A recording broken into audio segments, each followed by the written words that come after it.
Bonjour et bienvenue dans l'Almanach des Fées Célestes. Je suis ravi de vous retrouver, Joël, Sia, et puis tous ceux qui vont nous regarder en différé par la suite pour les commentaires astrologiques pour la période du 14 au 22 mars 2025, la troisième phase de la troisième lune d'hiver nord été sud et nous allons nous allons passer dans la saison suivante donc puisque on va regarder le thème d'ailleurs de l'équinoxe de printemps nord automne sud donc qui advient le 20 mars, c'est le jour de l'équinoxe, le soleil entre dans le signe du Bélier, c'est le début de la nouvelle année astronomique. Enfin bon, on peut le dire comme ça. C'est l'année naturelle, effectivement, mais on peut voir aussi le début de l'année dans le solstice de décembre, quand le soleil entre dans le signe du Capricorne, l'ingresse Capricorne, parce que c'est tout aussi justifié à l'échelle de la planète que la- le passage, quand c'est l'équinoxe de printemps nord, ben, ça veut dire que le soleil remonte en déclinaison, si on se met par rapport au plan de l'équateur terrestre prolongé dans l'espace qu'on appelle l'équateur céleste, eh bien, le Soleil passe au-dessus. Et donc, c'est parce que nous, la Terre, la Terre qui tourne autour du Soleil, sur son axe penché, lui présente de plus en plus son nord. Donc, à partir du 20 ou 21 mars, le Soleil éclaire davantage l'hémisphère nord que l'hémisphère sud. C'est le jour où le Soleil se lève au pôle nord et il se couche au pôle sud. Enfin, au pôle, ça prend plusieurs jours et où les jours continuent à augmenter pour le nord. Voilà. Donc c'est très détaillé dans le zodiaque conditionnaliste de Jean-Pierre Nicolas. J'espère qu'on va avoir un petit peu le temps de jeter un coup d'œil là-dessus. Ça, et peut-être avant cela, pour commencer, j'aurais pu le faire dans le bulletin astronomique, mais bon, puisque j'ai promis que j'allais le partager et que là j'oublie des trucs. Euh, on m'a demandé cette semaine, Carole, je crois, s'appelle, elle m'a envoyé des photos, alors que je partage tout de suite, de halos lumineux autour de la Lune. Donc voici, Ok. halos lumineux autour de la Lune qu'elle a remarqué le 9 mars. D'ailleurs, c'était au moment où la Lune était conjointe à Mars. Si je regarde, on voit quand même à travers ce halo, on voit un point ici, un point ici. Il y a Mars, il y a Pollux. À ce moment-là, à côté de la Lune, la Lune était conjointe à Mars et donc aussi à Pollux, puisqu'elles sont à côté. Donc je passe les quelques photos, et donc voilà différentes vues de ce halo. Elle me dit qu'elle n'avait pas souvent remarqué, on en voit archi souvent en fait. Là, on voit même les arcs spécifiques. C'est un phénomène naturel bien connu depuis toujours, avec des formes géométriques particulières. Il s'en observe encore davantage près des pôles, parce que c'est une question d'humidité et de cristaux dans l'atmosphère. Ce que j'observe personnellement, c'est qu'il y en a beaucoup plus depuis qu'il y a des chemtrails, c'est-à-dire qu'on nous empoisonne le ciel avec des tas de particules, de microparticules. Alors évidemment, ça multiplie ce genre de phénomène, mais le phénomène en lui-même est parfaitement naturel. Donc, pour le comprendre comment ça se passe, c'est bien expliqué dans Wikipédia. Là, ils mentent pas. Après, ils vous disent pas que maintenant il y en a beaucoup plus qu'avant et que des fois ils sont vraiment spectaculaires. C'est dû à trop de particules dans l'atmosphère. Voilà. J'espère que j'aurais bien répondu, Carole, à ta demande. Et en tout cas, bah, n'hésitez pas, hein, si vous avez une genre de préoccupation comme ça, à la partager. Et donc, on revient. Ça, c'est Stellarium. Oui, j'ai regardé où elle était, la Lune, justement, à ce moment-là. Je reviens vers vous. J'arrête le partage pour l'instant. On va parler de la suite. Ah bah oui, on va parler de l'équinoxe. Bon, bah, je repartage. On va parler de l'équinoxe. Donc, l'équinoxe, ah oui, je vous emmène sur la page de la lettre de l'IMCCE. Voilà, pour avoir une petite vision d'abord astronomique du phénomène.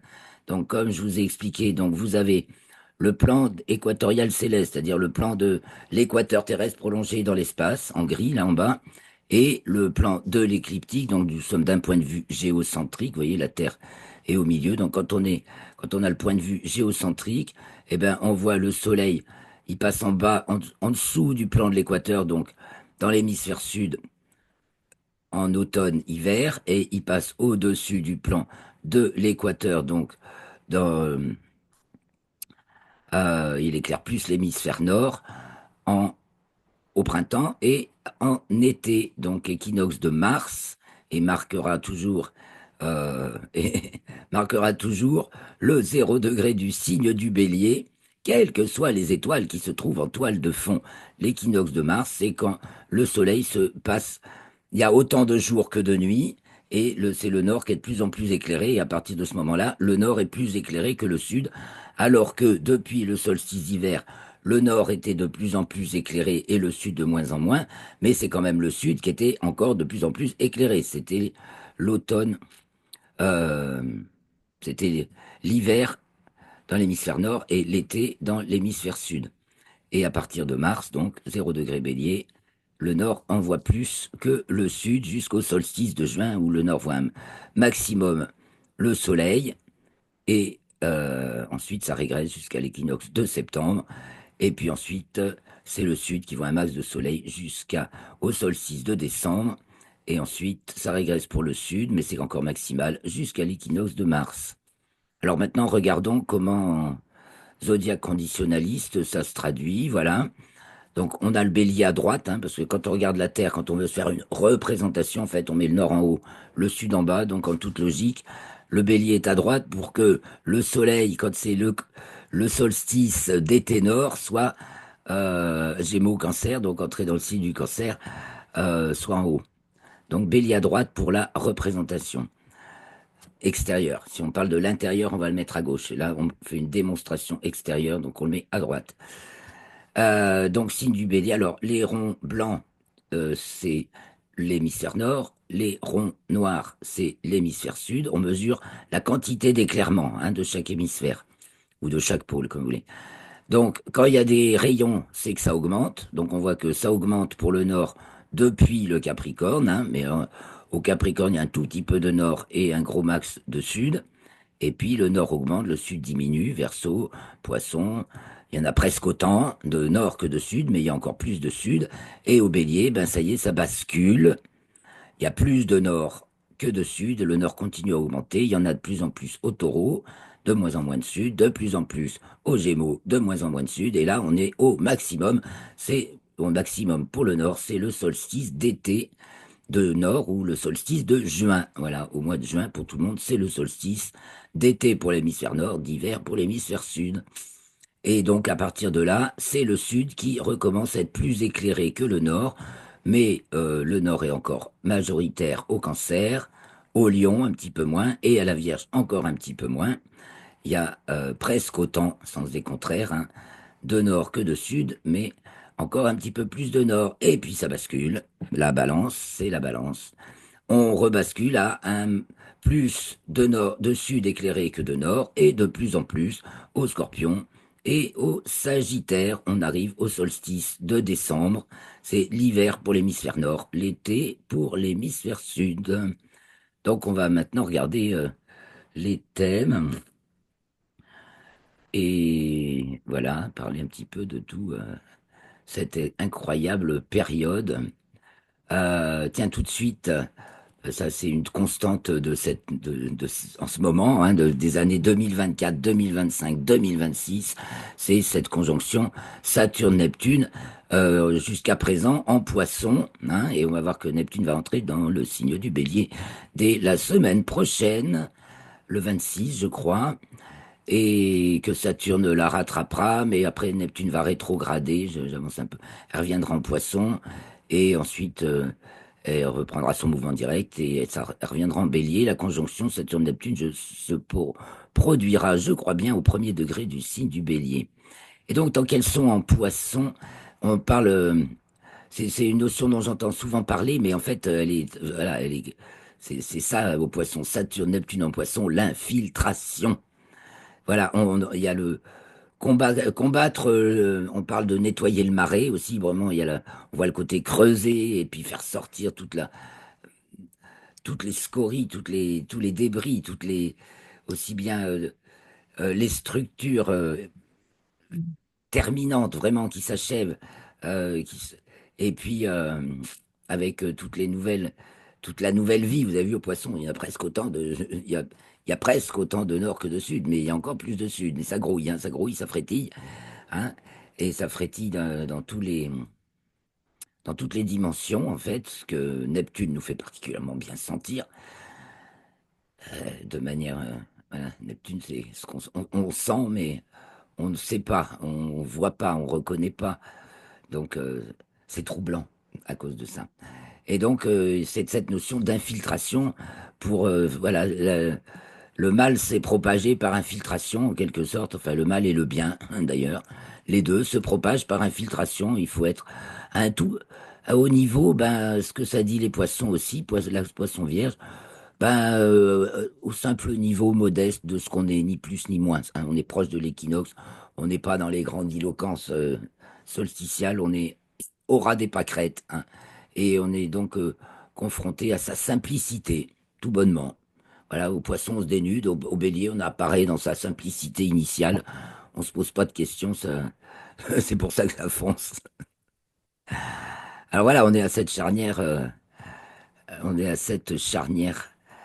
poisson-bélier, donc équinoxe de printemps-nord. Alors, au moment de la pleine lune, pour nous, ça sent pas bon, là, dans notre région de France métropolitaine, puisqu'on a le gros paquet en 12 là, opposé à la Lune, donc, puisque la Lune est conjointe à Saturne, le Soleil, pardon, est conjoint donc à Saturne, c'est la nouvelle Saturne, et ça va être la nouvelle Neptune à la fin de la semaine, le 20. Donc là, il y a de l'illumination dans les tréfonds, là, hein. Et donc beaucoup de révélations très dérangeantes, révélations, voilà, faut que ça sorte, hein, qui mettent beaucoup de personnalités à mal, hein. Demi-carré de Vénus-Mercure qui sont conjointes, hein. Elles étaient conjointes le 11. Et donc Mercure a dédoublé Vénus.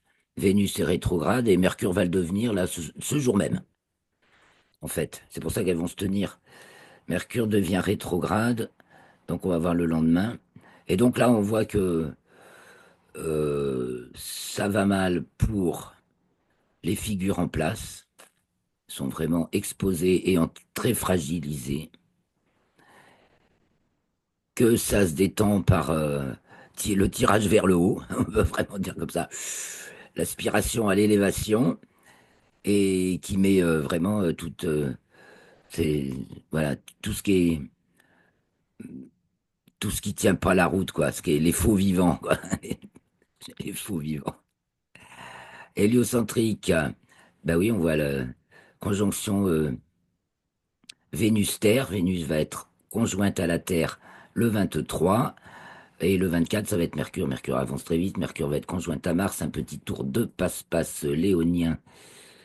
Donc au niveau des pouvoirs, l'affirmation d'une personnalité en lien, ah bah va faire un petit tour de passe-passe du côté de Jupiter Gémeaux, c'est-à-dire les gouvernements type marqué Gémeaux, en particulier celui de l'ouest des États-Unis. On a toujours notre merveilleuse euh, coiffe transcendantale avec ce Neptune, Uranus et Pluton qui sont reliés par une figure harmonique, en figure harmonique, quoi, deux sextiles, un trigone, et que ça tient depuis début 2024. C'est vraiment la protection. Et d'ailleurs, dans cette vidéo de Luc Baudin, là, que j'ai évoquée, il parle de taux vibratoire de la Terre qui me mesure en unité bovis, dit. Et donc est très élevé, incroyablement élevé, mais voilà, pour moi, ça s'illustre là. Ça s'illustre très bien là, et que la fréquence se maintient, et que bah, c'est à nous d'élever les nôtres pour être en harmonie, en fait. Et donc, effectivement, je reviens sur le géocentrique, on voit que Uranus et Jupiter en pré-contact dans la carte d'énergie, donc signe de printemps, Bélier, Taureau, Gémeaux, ça devrait nous booster vachement. Et alors, on voit ce Mars en Cancer, fond du ciel. Mars en Cancer, ça m'a fait penser, entre autres, ah ben, à cette journée de la femme, ben, c'était pratiquement au moment de la conjonction Lune-Mars, le 8 mars, où il y a vraiment, il y a eu des affrontements entre femmes dans les rues de Paris, dans les manifs. Il y en a qui sont graves, quoi. Graves, graves. tout ça, parce c'est que sûr. ça fait pas bien de dire que si une femme se fait violer, mais si c'est par quelqu'un d'origine étrangère qui a déjà commis des crimes dans notre pays et que par je ne sais quelle espèce de charité, on trouve que c'est bien de le garder, de pas le renvoyer euh, et de pas l'enfermer, c'est vraiment de la débilité profonde, quoi. C'est vraiment des gens qu'on on attend qu'une chose, c'est que ça leur arrive à celles qui veulent pas entendre les faits, des criants. Lâcher les loups, les, les loups pullulent, c'est évident. Bon, alors j'avance parce qu'on a plein de thèmes à voir. Donc ça se passait, la pleine lune, elle est encore dans le signe de la Vierge, mais peu après, elle entre dans le signe de la Balance, le même jour, le 14, donc, vendredi 14, à 18h58. Elle entre dans le signe de la Balance. J'en profite pour rappeler que c'est à cette heure-ci que nous ferons, le vendredi 14 à 18h. Donc, nous ferons le premier cours. Il y a l'espace découverte gratuit que je vous invite à aller vous inscrire pour visiter et aller plus loin ensuite. Donc, ça, c'est pour ceux qui auront décidé d'aller plus loin. Nous entrons vraiment dans l'enseignement de la méthode Soriastre. Et donc, je commence avec la théorie des âges, vendredi 14 à 18h. Je vous mettrai le lien pour s'inscrire, aller découvrir déjà, grosso modo, la présentation du cours, le replay euh, de la présentation, la vidéo que j'ai faite il y a 2 semaines. Et puis, voilà, nous rejoindre si vous le voulez. Donc, la Lune entre dans le signe de la Balance le lundi 14, donc à la fin de la journée, ça s'est renversé, donc c'est la lune, bim, balance dans le trou là. Et en plus, vous voyez, c'est le trou là. On met la balle dans le trou au golf, là, ou le ballon dans le panier au basket, ou enfin ce que vous voulez là. Et donc un gros paquet, hein. Comme si il y allait avoir des arrestations, effectivement. J'entends. Bon, je vais pour tout vous dire, il y a deux tarologues, enfin qui tirent les cartes que j'adore, c'est Chris Sinclair et Agnès Tarot. Et souvent, je vois les mêmes choses qu'elles. Alors, je les vois pas de la même façon, mais et là, s'il doit y avoir des arrestations, ben là, c'est bien quoi. C'est le moment, hein. Waouh, du gratin qui se fait arrêter, ça pourrait bien. Et tout va se retourner. Donc, avec cette pleine lune, Hein, le temps pourrait se mettre au beau. Ça pourrait être sympa. Et ça Mars serait en bien. Cancer, voilà. 8 Uranus. Alors, il y a de l'aide qui vient de l'extérieur, une aide suprême. Bon, force militaire, hein, parce que alors cet Uranus Taureau nous parle bien de force militaire, de puissance des agriculteurs aussi, nous les oublions pas, ils sont toujours là, c'est vital, et donc ils devraient contribuer à porter un coup fatal, les deux, à ces faux gouvernants, quoi, à ces pantins complètement tarés, et cette ère du mensonge, etc. Alors là, on est dans un moment de vérité, hein, 4. La 4 avec Pluton harmonique, détente de l'opposition, Verseau, bon, voilà. C'est la vérité qui parle.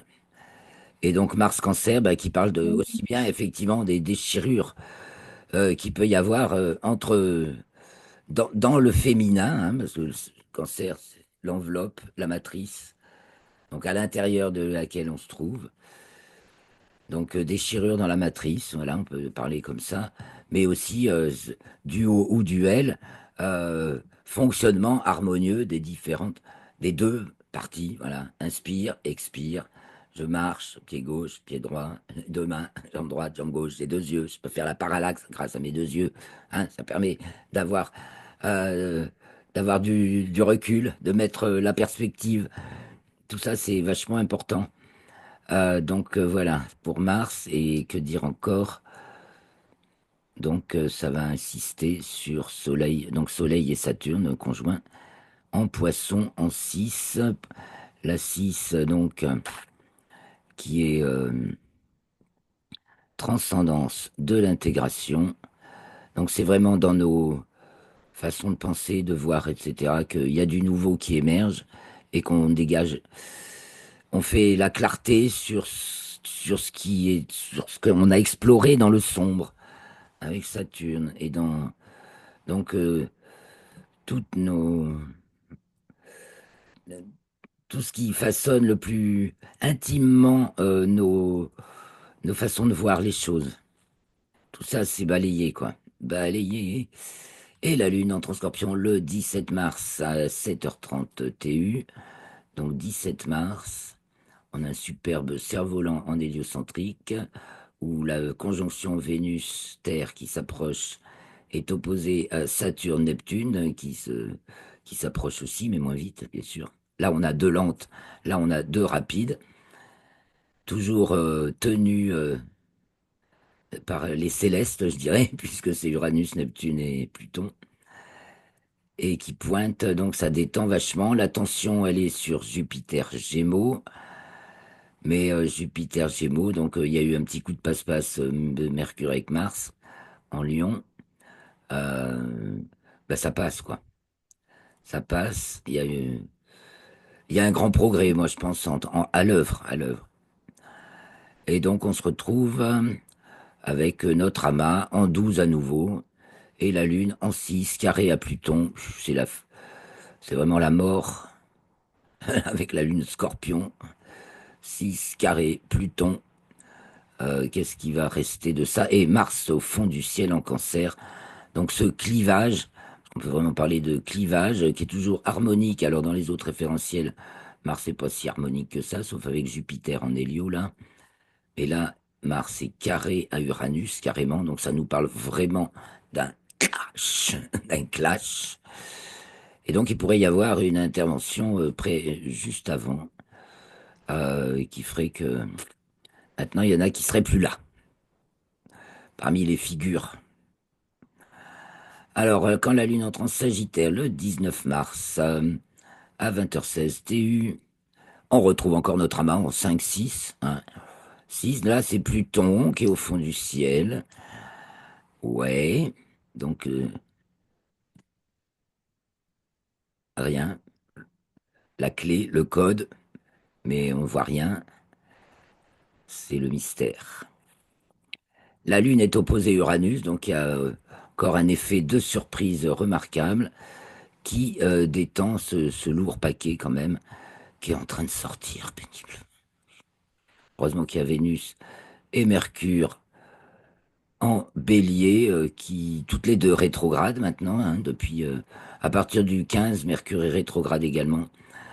Donc nos deux rapides sont rétrogrades donc et en bélier, donc elles sont en train de revenir sur l'énergie initiale. Peut-être qu'on est vraiment en train de, voilà, à vos marques près, partez, hein, vous voyez, c'est le moment de recul euh, avant l'élan.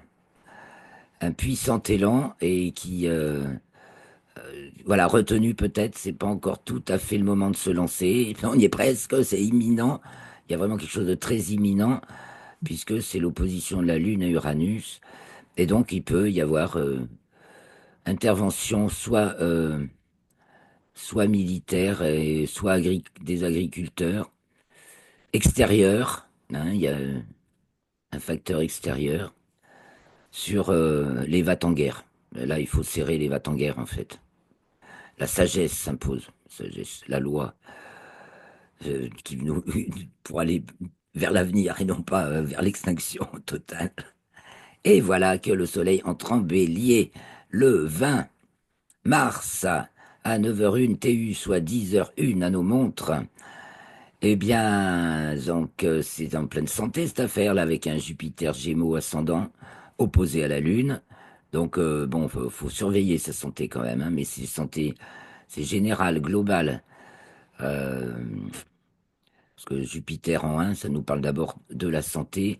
Alors la santé, justement, des... du patchwork. Comment assembler tous ces morceaux dynamiques. Gémeaux, c'est très dynamique. L'énergie qui se diffuse. Et donc c'est le premier des signes doubles. Parce que 1, 2, 3, bah 1, 2, et ben 3, c'est le lien entre le 1 et le 2. Donc c'est la relation s'est étendue. Mais et puis c'est à l'échelon vaste, quoi. Donc international, un sujet international, donc la paix bien sûr, qui est à gagner. Pluton étant neuf harmonique culminant, donc bah, évidemment on voit rien, on sent rien, mais en même temps c'est la loi qui tient le tout, qui coiffe. La loi suprême, la loi de la vie quoi, hein, pas les lois des faux dieux. La simple loi de la vie qu'il suffit d'observer et d'accompagner, c'est archi simple. Et donc nous sommes dans le simple avec Vénus et Mercure, mais rétrograde en 11. Ah bah là, il y a plein d'amis quand même, hein. C'est la maison des amis.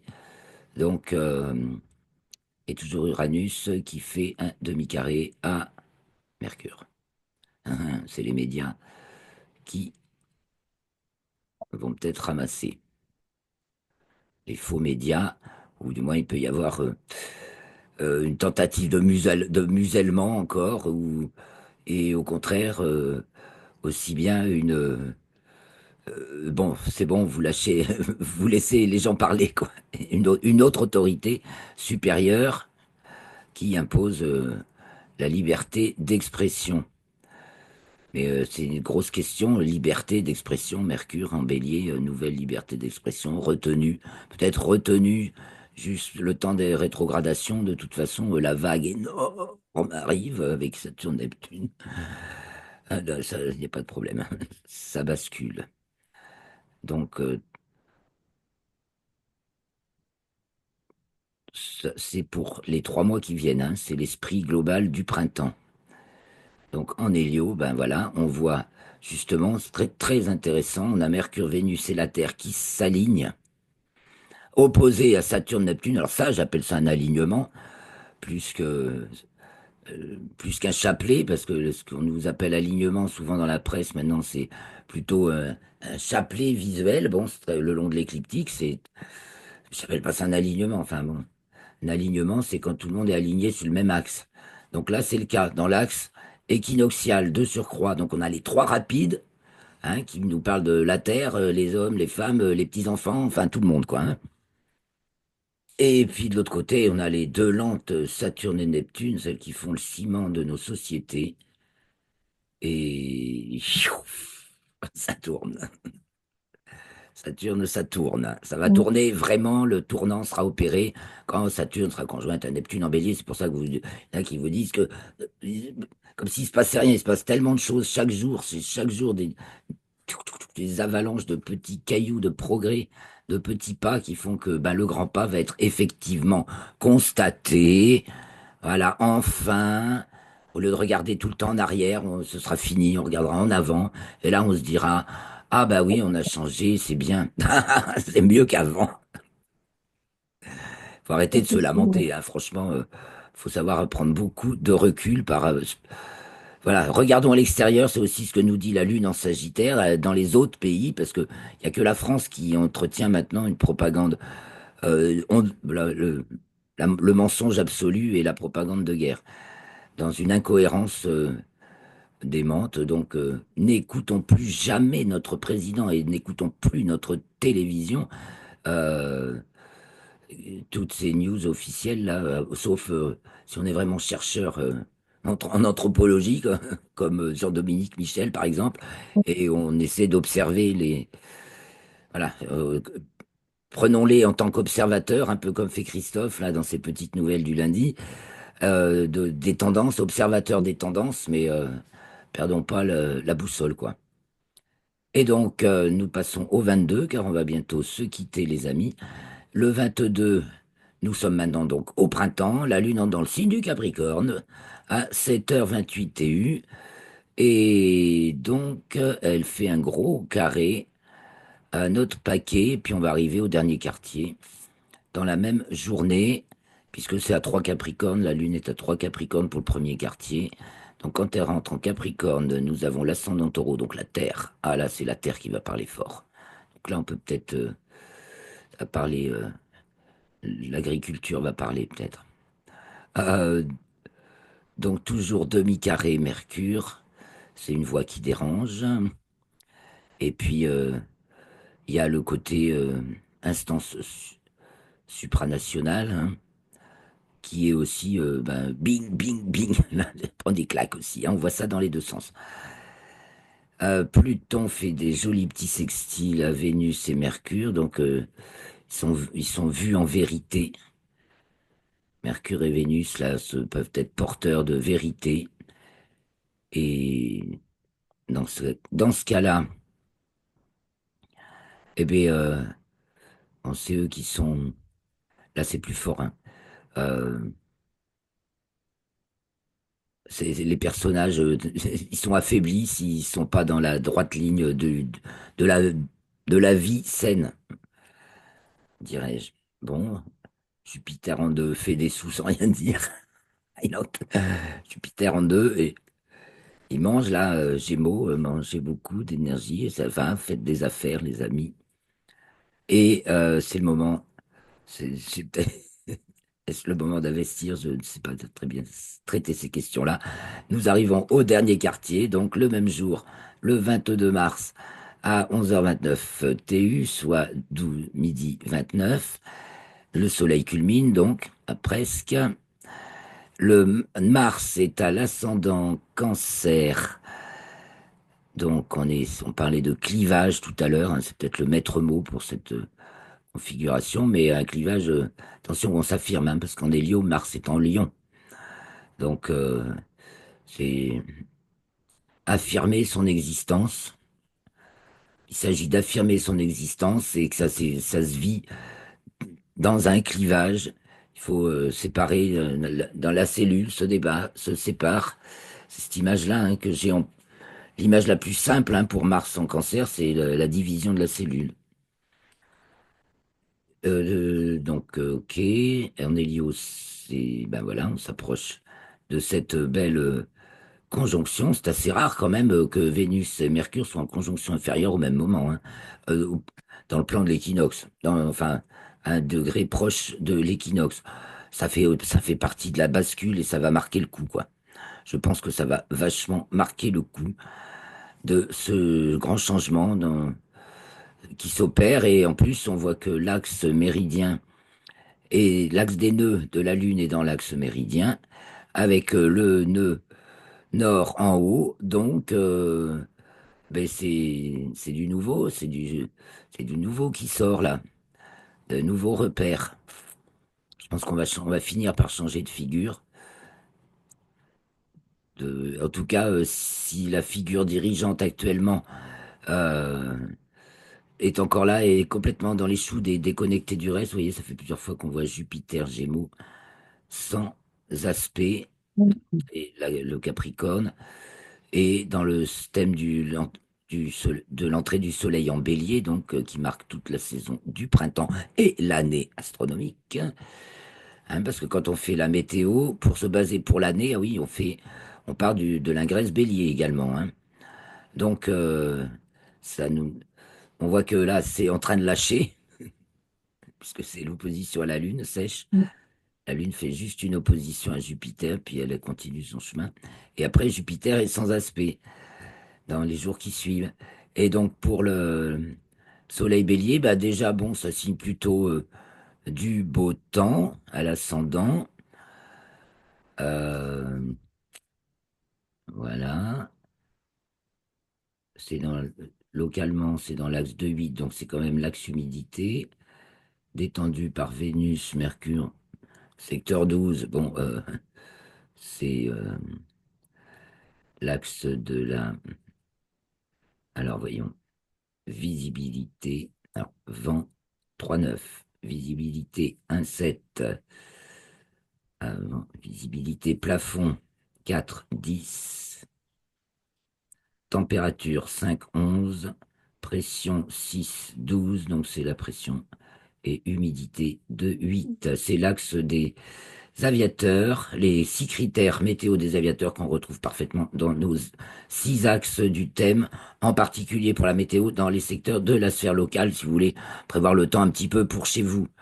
Après, on peut tenir du compte des signes dans lesquels effectivement ce sont les planètes qui vont être soit anticycloniques, donc les signes d'excitation, ou positif, ou masculin, ou dépressionnaire, soit les signes dits féminins et d'inhibition dans le zodiaque conditionnaliste. Voilà, les amis. Donc, ouais, ça va être, c'est varié là. Là, pour l'instant, on est dans le monde des giboulées, hein. Et puis, on dirait si le temps pouvait se remettre au naturel, ça ferait vachement de bien, hein, si on arrêtait de vouloir être les maîtres du temps, hein. Owning the Weather en 2025, mais Ouais, ça va s'arrêter là, je pense, en fait. 2025, terminé.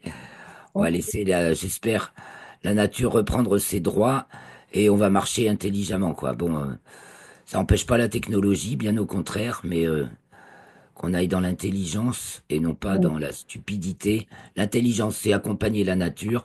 La stupidité, c'est de vouloir être les maîtres du temps. Ça, c'est ce qui fait qu'on perd tout. Alors, ben, je reviens vers vous, ouais. les amis, parce qu'on va bientôt se quitter. Merci, Joël et Sia, de m'avoir accompagné jusque-là. Merci à tout le monde pour vos likes, vos commentaires, vos partages, votre petit tip si vous pouvez. Je suis vraiment ravi de continuer ce chemin avec vous. On se retrouve la semaine prochaine. Alors, je ne sais pas encore si c'est mercredi ou jeudi, mais ça risque d'être mercredi. Pour la suite des commentaires, donc on se projettera un petit peu pour la quatrième phase de la lunaison, donc qui s'achèvera par la nouvelle lune le 29 mars avec une éclipse partielle de soleil que nous pourrons partiellement observer en France. Voilà. Donc merci beaucoup les amis, je vous aime. Portez-vous bien et très bonne semaine, bon début de printemps. Bonne semaine.